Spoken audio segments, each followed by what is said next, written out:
एक शरीफ नौजवान जिसे कदम कदम पर संसार किया गया। जालिम माशरे की नाइंसाफियों, करप्ट पुलिस और दौलतमंद बदमाशों ने उसे भी एक गुंडा बनने पर मजबूर कर दिया। और जब एक शरीफ इंसान जराइम पेशा बन जाए तो वो सब गुंडों से ज्यादा खतरनाक हो जाता है। एक बदकिस्मत नौजवान जिसे जुर्म की दलदल ने एक आतिशफशां बना दिया। बदले की आग में जलते एक शरीफ नौजवान की कहानी।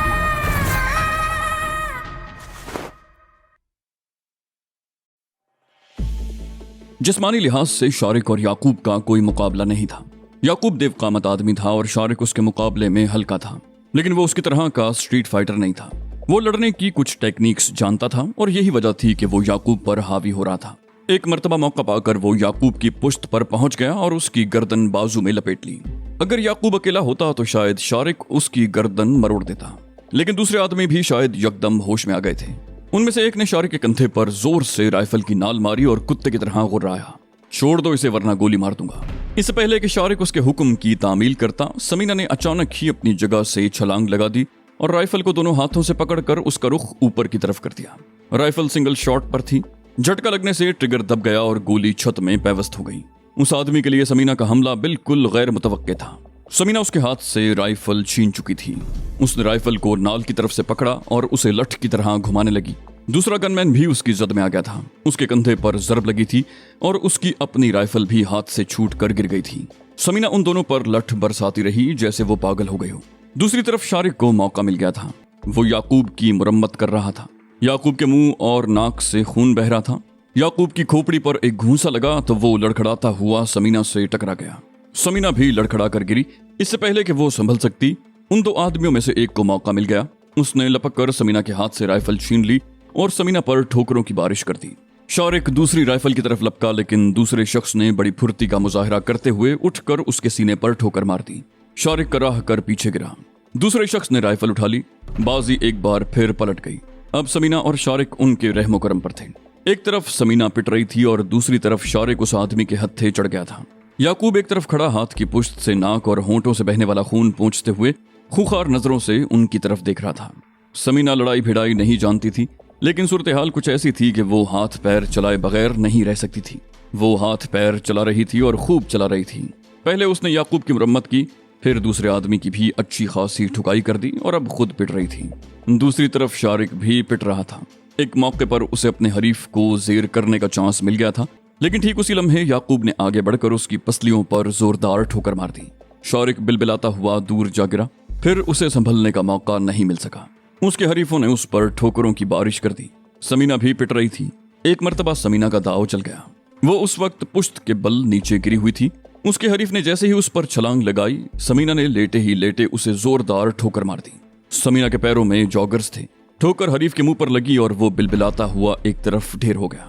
समीना बड़ी फुर्ती से उठकर खड़ी हो गई। वो अपने हरीफों पर हमलावर होना ही चाहती थी कि दूसरे आदमी ने घूमकर उसे जोरदार ठोकर मार दी। ठोकर जोरदार थी जो समीना के पेट पर लगी। उसके मुंह से एक खौफनाक चीख निकली और वो फर्श पर गिरकर तड़पने लगी। शारिक भी बेबस हो चुका था। उसके होंठों से भी खून बह रहा था और वो एक तरफ दीवार के साथ खड़ा हाँप रहा था। वो दोनों आदमी राइफलें उठा चुके थे। उनमें से एक ने अपनी राइफल शारिक पर तान रखी थी। याकूब चंद कदम दूर खड़ा खूंखार नजरों से बारी बारी उन दोनों की तरफ देख रहा था। उसके नाक और होंठों से अब भी खून रिस रहा था। दोनों में से एक आदमी ने याकूब की तरफ देखते हुए कहा, देख लिया कुबी, तुम कहते थे ना कि ये लड़की तो ऐसी खतरनाक नहीं लगती। अब तो तुम्हें यकीन आ गया ना कि अक्कू को इसी ने कत्ल किया था। याकूब बोला, मैं समझ गया जीले, इसको तो मैं ऐसा मजा चखाऊंगा कि सारी तेजी भूल जाएगी। जीले ने कहा, इसका अब क्या किया जाए? इसी वक्त माझे के पास ले चलें? याकूब ने नफी में सर हिलाया। बोला, नहीं नहीं, इन दोनों को बांध कर ऊपर वाले कमरे में डाल दो। माझे को इनके बारे में सुबह इत्तला दी जाएगी। रात को मैं इस लड़की की सारी तेजी निकाल दूंगा। वो खामोश होकर अपनी जख्मी उंगली की तरफ देखने लगा। जीले का दूसरा साथी कहीं से रस्सियां लेकर आया और वो लोग उन दोनों को गन पॉइंट पर उस कमरे से निकालकर एक और कमरे में ले आए। उस कमरे में ऊपर जाने के लिए सीढ़ियां थीं। वो सीढ़ियां चढ़ते हुए ऊपर बैल्कनी में आ गए। बैल्कनी तकरीबन 5 फुट चौड़ी थी और उसका हिफाजती जंगला भी ज्यादा ऊंचा नहीं था। जीले के साथी ने आगे बढ़कर एक कमरे का दरवाजा खोल दिया और अंदर दाखिल होकर बत्ती जला दी। ये कमरा ज्यादा बड़ा नहीं था। फर्श पर धूल जमी हुई थी और दीवारों का पलस्तर जगह जगह से उधड़ा हुआ था।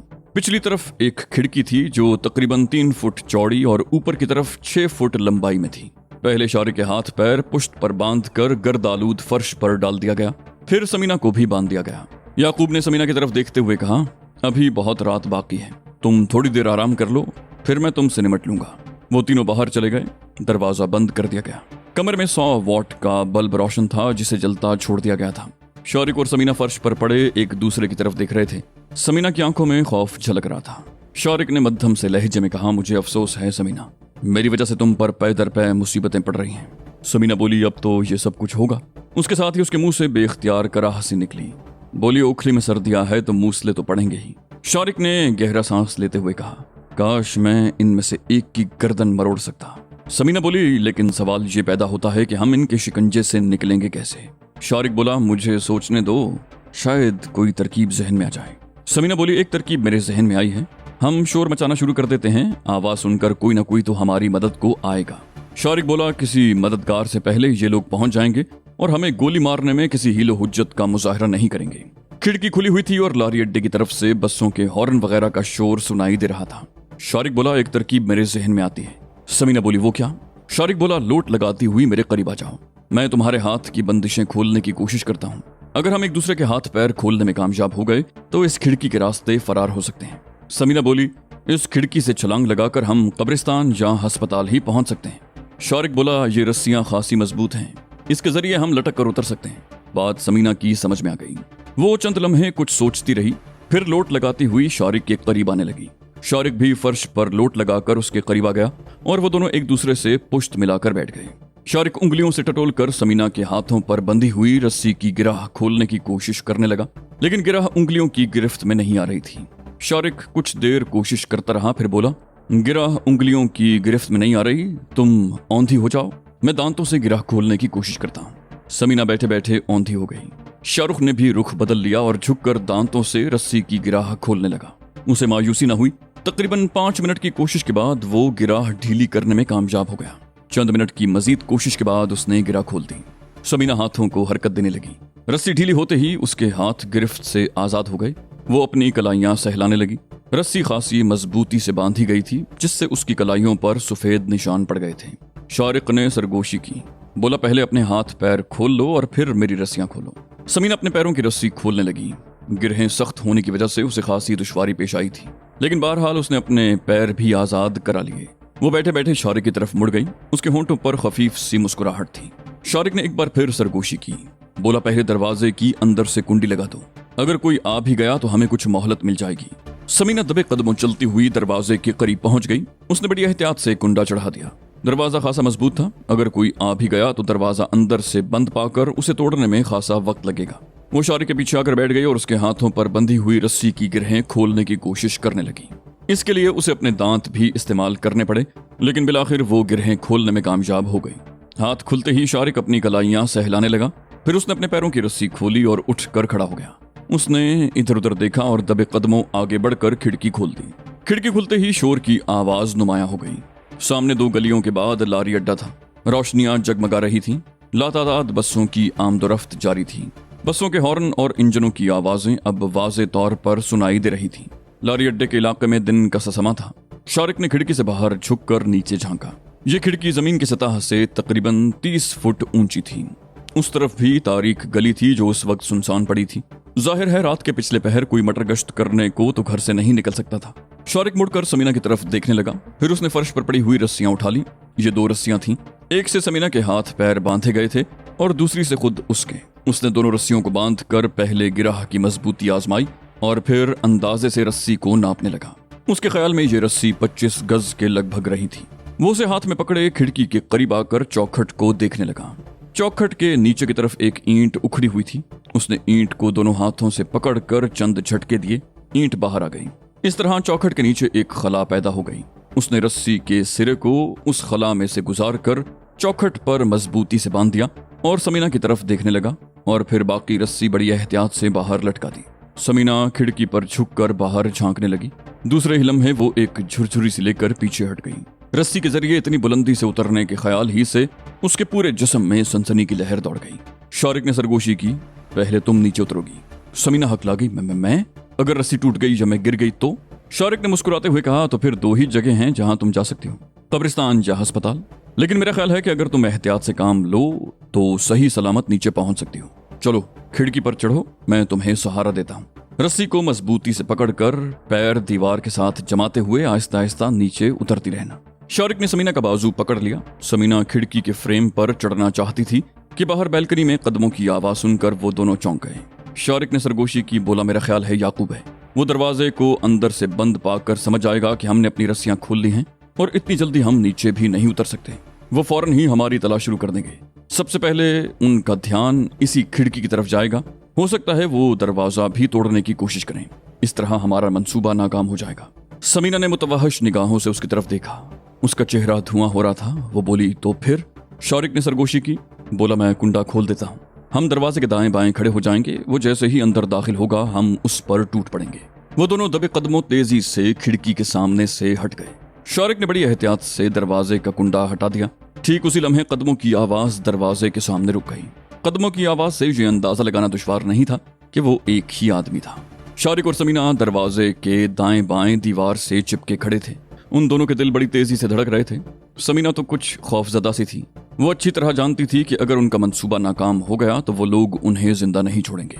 चंद सेकंड के बाद बाहर से कुंडा हटाए जाने की आवाज सुनाई दी और फिर दरवाजा खुल गया। याकूब कमरे में दाखिल हुआ। उसके कदम लड़खड़ा रहे थे। शारिक और समीना को ये अंदाजा लगाने में दुश्वारी पेश न आई कि उसने शराब पी रखी थी। 2-3 कदम आगे बढ़कर वो रुक गया और हैरत से इधर उधर देखने लगा। ठीक उसी लम्हे शारिक ने उस पर छलांग लगा दी और उसे लिए हुए फर्श पर ढेर हो गया। समीना भी याकूब की तरफ लपकी। सूरत हाल का अंदाजा करके याकूब का नशा हिरन हो चुका था। वो शराब पीकर समीना के हुस्न व शबाब से खेलने के लिए आया था, लेकिन यहाँ की सूरत हाल ने उसे बदहवास कर दिया। समीना और शारिक ने उसे संभलने का मौका ही न दिया। शारिक ने उसकी गर्दन बड़ी मजबूती से बाजू की लपेट में ले रखी थी और उसे जोर जोर से झटके दे रहा था। याकूब के हलक से फंसी फंसी सी आवाजें निकल रही थीं। वो अपने आप को छुड़ाने की जद्दोजहद कर रहा था। समीना उसकी टांगों से लिपट गई ताकि वो मजाहमत न कर सके। याकूब की मजाहमत 2 मिनट से ज्यादा जारी न रह सकी। उसके हाथ पैर ढीले पड़ गए। शारिक ने उसकी गर्दन को 1-2 और झटके दिए और फिर उसे छोड़कर खड़ा हो गया। याकूब जैसे देवकामत शख्स की गर्दन मरोड़ने में उसे खासी मेहनत करनी पड़ी थी। उसका सांस फूल गया था और वो एक तरफ खड़ा हाँप रहा था। समीना भी अपने तनफ्फुस पर काबू पाने की कोशिश कर रही थी। 2-3 मिनट और गुजर गए। शारिक ने याकूब को हिला जुला कर देखा। अगर वो मरा नहीं था तो कम से कम 1 घंटे से पहले होश में नहीं आ सकता था। शारिक ने कहा, चलो जल्दी करो, ज्यादा देर यहाँ रुकना खतरनाक साबित हो सकता है। वो दोनों खिड़की के करीब आ गए। बाहर झांकते हुए समीना को एक बार फिर झुरझुरी आ गई। शारिक ने उसे सहारा देकर खिड़की की चौखट पर चढ़ा दिया और उसे बड़ी आहिस्तगी से दूसरी तरफ लटकाने लगा। समीना ने दोनों हाथों से रस्सी को बड़ी मजबूती से पकड़ लिया। उसके जिस्म के मसाम बड़ी तेजी से पसीना उगल रहे थे। हाथों की हथेलियां भी पसीने में तर हो रही थीं और रस्सी पर गिरफ्त कायम रखना मुश्किल हो रहा था।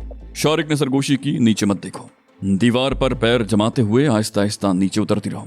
समीना ने सर उठाकर उसकी तरफ देखा और फिर आहिस्ता आहिस्ता नीचे उतरने लगी। उसने पैर दीवार के साथ टिका रखे थे और रस्से को 1-1 इंच करके छोड़ती जा रही थी। उसने चंद मिनट का फासला तय करने के बाद नीचे झांक कर देखा। उसका दिल उछल कर हलक में आ गया। नीचे तारीकी में उसे कुछ भी दिखाई नहीं दे रहा था। उसने आंखें बंद कर लीं और वहीं रुक गई। हथेलियों पर पसीने की वजह से रस्सी हाथों से फिसलती जा रही थी। चंद लम्हों के बाद वो फिर नीचे फिसलने लगी। एक मर्तबा तो हाथों से पसीने की वजह से वो कई फुट तक नीचे फिसलती चली गई। रस्सी में एक जगह गिरहा होने की वजह से उसकी गिरफ्त जम गई। समीना को एक झटका सा लगा। उसने रस्सी को मजबूती से पकड़ लिया। दीवार टूटी हुई होने की वजह से उसे पैर फंसाने का मौका भी मिल गया था। वो फजा में मौलक लंबे लंबे सांस लेने लगी। उसका चेहरा पसीने में तर हो रहा था और पसीने की धारें गर्दन पर भी बह रही थीं।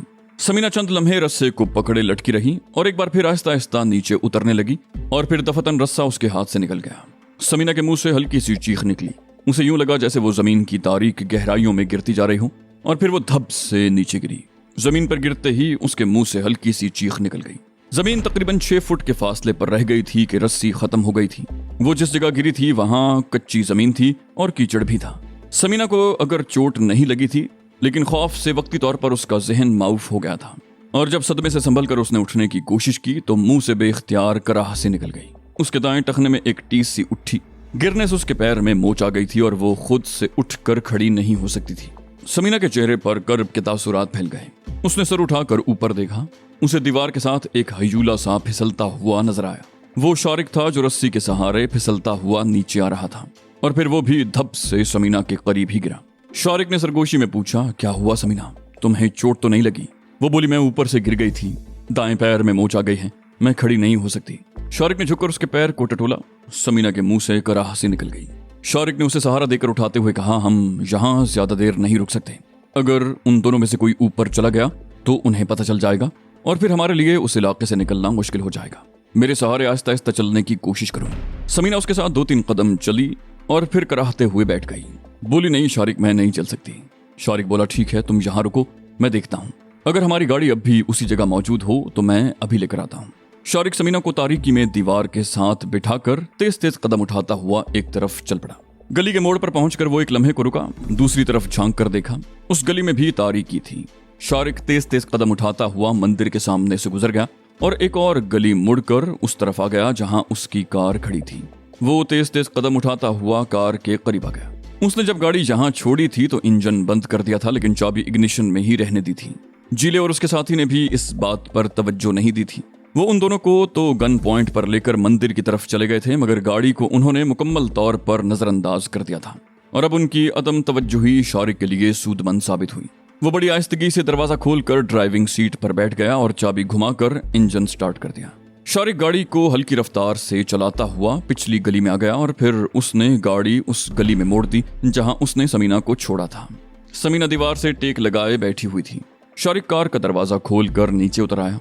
उसने समीना को सहारा देकर उठाया और उसे आहिस्ता आहिस्ता चलाता हुआ कार तक ले आया।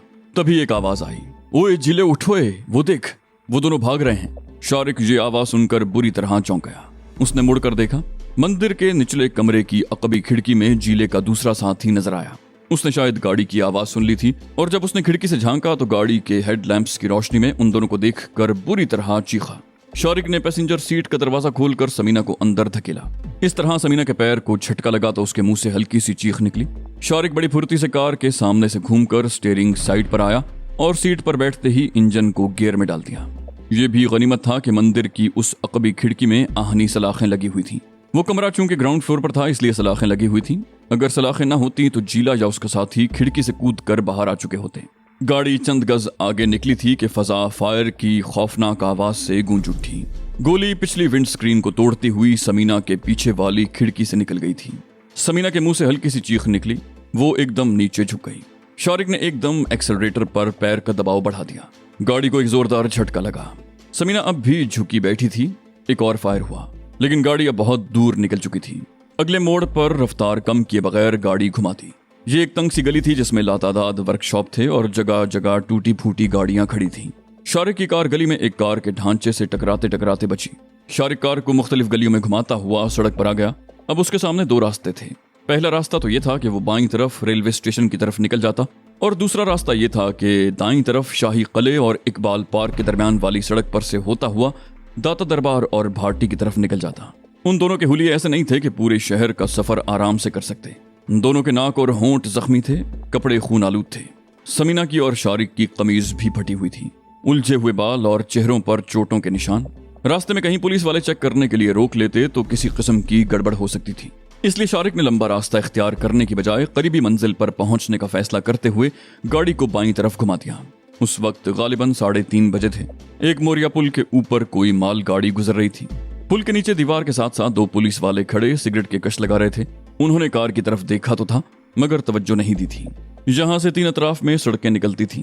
एक सड़क पुल के नीचे मिस्री शाह की तरफ, दूसरी दाईं समत दिल्ली दरवाजे की तरफ और एक सड़क रेलवे लाइन के साथ साथ सीधी रेलवे स्टेशन की तरफ चली गई थी। रेलवे लाइन सड़क से तकरीबन 20 फुट ऊंची थी। 2 मोरिया पुल के करीब से होते हुए शारिक गाड़ी को सीधा लेता चला गया। रेलवे स्टेशन वहां से तकरीबन 3 फरलांग आगे था, लेकिन 1 फरलांग आगे जाने के बाद शारिक ने गाड़ी दाईं तरफ एक तंग सी गली में मोड़ ली। ये नौलखे का इलाका था और नौलखा थाने के ऐन अकब में वाक़ था। यहाँ गलियों में पुराने और रिकंडीशन टायरों की बहुत बड़ी दुकान थी। जगह जगह टायरों के अंबार लगे हुए थे। रबर की बू फजा में फैली हुई थी। पूरे इलाके में सन्नाटा था। मार्केट का चौकीदार भी कहीं दुबक कर बैठा हुआ था। शारिक ने गाड़ी एक और तंग सी गली में मोड़कर एक 3 मंजिला मकान के सामने रोक ली। उस इलाके के सारे ही मकान बहुत पुराने थे और बास तो ऐसे थे जिनके किसी भी वक्त ढेर हो जाने का खदशा था, लेकिन उन मकानों में भी रिहाइश मौजूद थी। शारिक ने जिस मकान के सामने कार रोकी थी वो भी कुछ ऐसा ही था। नीचे दुकानें थीं जो बंद थीं, ऊपर की मंजिल पर भी टायरों की दुकानें थीं और जाहिर है उस वक्त सारी दुकानें बंद थीं।